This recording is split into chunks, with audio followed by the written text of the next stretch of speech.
A school trust has issued a letter to parents urging them to treat teachers with respect after incidents which have seen some moms and dads banned from school grounds. And in it, staff have outlined the 7 things they don't want to hear from parents whose youngsters might have fallen foul of school rules during lesson time. The points have been put to parents by the Red Learning Trust, which runs secondary schools in Stokesley, North Allerton and Richmond, in a letter from Chief Executive Officer Catherine Brooker. They are: I'm not going to allow my child to do a detention.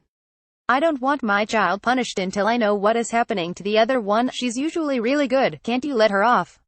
I support the school and want good behavior, but you have been too soft on the other child. My child doesn't lie and told me he didn't. You can't punish my child when I tell him to ignore what you say. Redmore former Stokesley head Ms. Brooker said schools have seen a worrying trend in the attitude of some parents, which sets a poor example to young people and compromises the well-being and safety of staff, she said.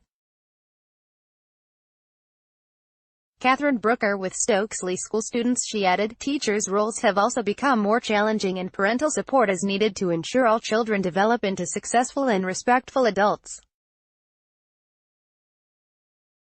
We have even witnessed this in our schools, including parents threatening and intimidating staff, using foul and abusive language, undermining staff members in front of children and actively encouraging children to disobey the reasonable instructions of their teachers. It has even been necessary to ban parents from our school grounds because of their behavior. It is any wonder that with role models like this, their children struggle to follow the most basic school rules which they don't regard as applicable to them, says Mrs. Brooker in her letter.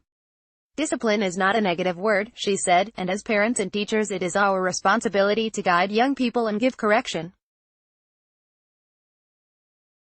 The schools in the trust has behavior policies, she said, but for them to work adults need to do their part too. Ask to discuss an incident, she said, but don't argue in front of the children. Read more. The letter also issues a reminder to parents about what they should be doing. Trust the judgment of staff, communicate concerns calmly and courteously, avoid using social media to air concerns and celebrate children's successes, improvements and efforts. When parents question our decisions in front of their child, they are not backing or working with us. This builds resentment and it sends a message that it's all right with you for children to misbehave or underperform. We will never achieve our goals for them or see them become the best they can be. Reciprocation for all the children you trust to our care, says the letter. Poll loading. Do you agree that parents should avoid these phrases when speaking to schools? 500 votes so far. One parent who had been sent the letter supported the school's stance.